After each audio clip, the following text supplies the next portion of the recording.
দুয়ারে Khadyashri food stall চালু করার পর অনেকেই আমাকে জিজ্ঞাসা করেছে, দাদা তুমি এত কিছু কি করে ম্যানেজ করছো। তোমাদের ভালোবাসায় আমার এই ছোট্ট একটা ফুড স্টল চালু করেছি। আর যারা আমার ভিডিও নিয়মিত দেখে থাকো তারা জানো আমার একটা বেকারি আছে, তার সাথে ফুড ব্লগিং করে থাকি, তার সাথে এখন এই ছোট্ট ফুড স্টলটাই চালাচ্ছি। আর সারাদিন কীভাবে এত কিছু ম্যানেজ করছি তারই একটা ছোট্ট উদাহরণ দিয়ে একটা ছোট্ট ভিডিও করে তোমাদের সাথে তুলে ধরলাম। যদি ভালো লেগে থাকে ভিডিওটা অবশ্যই কমেন্টে জানাবে কীরকম লাগলো। আর এরকম ভিডিও যদি তোমরা আরও চাও তাহলে আমি চেষ্টা করব রেগুলার এরকম ভিডিও একটা করে দেওয়ার জন্য। সুপ্রভাত সবাইকে। 5:13 সকালে স্টাফের ফোনে আমাকে ঘুম থেকে উঠতে হয়, কারণ তারা নিচে এসে দাঁড়িয়ে থাকে আর আমার দোকানের উপরেই আমার বাড়ি যেহেতু, তো সবাইকে চাবির জন্য ওয়েট করে। আমি উঠি, তাদেরকে চাবি দিই, ও সেদিন কি কাজ হবে তারই একটা ছোট্ট লিস্ট করে ওদেরকে প্রথমে দিই। তারপর নেক্সট অ্যালার্ম দেওয়া থেকে 6:20, তারপর উঠে ব্রাশ করে ফ্রেশ হয়ে চলে যায় নতুন বাজারের উদ্দেশ্যে দুয়ারে খাদ্যশ্রী ফুড স্টলের জন্য সবজি বাজার করতে। সত্যি বলতে আমি কোনো দিন বাজারের ঝোলা ধরিনি বললেই চলে।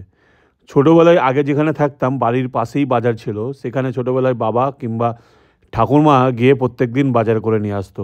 বাড়ি চেঞ্জ হওয়ার পর থেকে মা গিয়েই বাজার করে নিয়ে আসে, আর মাঝে মধ্যে গিয়ে আমি ওয়াইফের সাথে বাজার করে নিয়ে আসি টুকিটাকি। আর এই ফুড স্টল চালানোর জন্য অনেক সকাল সকালই এখান থেকে বাজার করতে হয়, তাহলে একদম ফ্রেশ ও দামও ঠিকঠাকে এখান থেকে সবজি পাওয়া যায়। পেঁয়াজ, ক্যাপসিকাম, টমেটো, শসা, লেটুস পাতা ও আরও কিছু সবজি কিনতে গেতেই ঘড়িতে বাজে তখন 7:30, কারণ 8টার মধ্যে আমাকে দোকান খুলতেই হবে, কারণ প্রতিদিন আমার দোকান খোলার টাইমিংটাই হলো সকাল 8টা।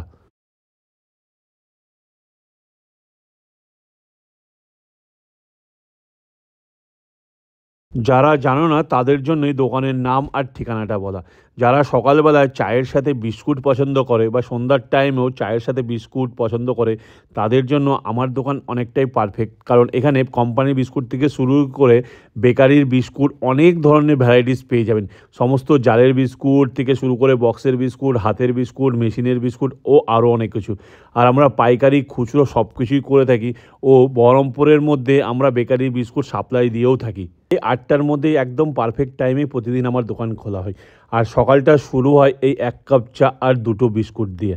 আর যারা গরম গরম ব্রেড পছন্দ করে থাকে তাদের জন্য আমি বলে থাকি, আমার প্রত্যেক দিন সকাল 9টা থেকে 9:30টার মধ্যেই একদম গরম গরম রুটি নেমে যায়। 10:30 নাগাদ দোকান থেকে বেরিয়ে আবার আমার ফুড স্টলের জন্য কিছু কাজ করে প্রায় 11:30টার দিকে সকালে ব্রেকফাস্টটা সারা হয়। তারপর পনির, চিজগুলোকে ছোট ছোট পিস করে পুনরায় আবার দোকানে চলে যায় বাকি কাজগুলো সারার জন্য। আজকে যেহেতু দোকানে এক্সট্রা স্টাফ কম এসছে, তার জন্য এই মালগুলোকে সাপ্লাই দিতে আমাকেই যেতে হবে। তো দোকানের ছেলেটাকে নিয়ে টোটোতে মাল চাপিয়ে 2-3টে দোকানের মাল পৌঁছে দিলাম। তারপর দোকানের কিছু মাল এইভাবেই গাড়িতে কিনে নিয়ে চলে আসলাম দোকানের পথে। ঘড়িতে বাজে 2টো, আর কুল্লাত পিৎজার প্রিপারেশন পুরো রেডি। আর এইগুলিকে প্রত্যেকটা ভারে ভরতে হবে, তার সাথে ভিতরে ও বাইরে প্রচুর পরিমাণে চিজও দিতে হবে, যাতে টেস্ট খুবই ভালো আসে। আর এইগুলো ভরতে ভরতেই বেজে গেল প্রায় 2:35। তারপর ফ্রেশ হয়ে 2:45 নাগাদ দুপুরের খাবার খেলাম। দুয়ারে ফুড স্টল চালার পরে খাবার দাবারের টাইমিং বাড়ির সবারই চেঞ্জ হয়ে গেছে।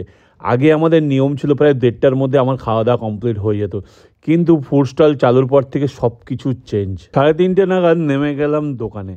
আর যে টাইমগুলোতে আমি দোকানে ছিলাম না সেই টাইমে আমার বাবা প্রত্যেক দিন দোকানে বসে। এখন আমি চলে গেলাম দোকানে, এবার বাবা বাড়ি চলে আসলো খাওয়া দাওয়ার জন্য। তো এই দোকানটা চালানোর সাথে সাথে এই পাশের ফুড স্টলটাকেও আমাকে রেডি করতে হয় প্রত্যেক দিন। 5টার মধ্যেই আমাদের দুয়ারে খাদ্যশ্রী ফুড স্টল চালু হয়ে যায়। প্রায় দোকানের মধ্যে কিভাবে টাইম কেটে যায় একদিন ধরে বুঝতেই পারছি না।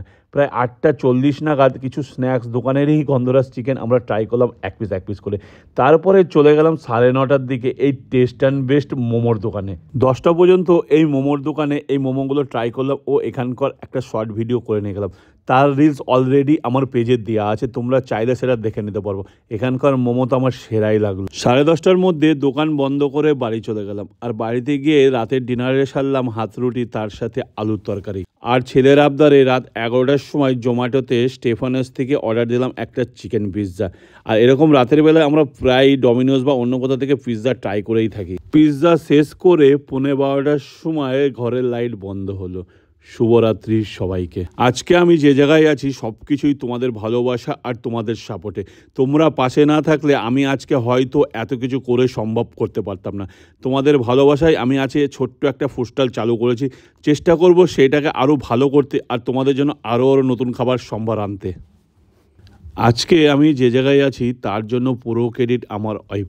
তার সাপোর্ট ছাড়া আমি হয়তো এই জায়গায় পৌঁছাতে পারতাম না। তার বিশ্বাস ছিল আমার প্রতি, তুমি করলে সব কিছুই করতে পারবে, আর সেটাই আমি করে দেখেছি তার সামনেই।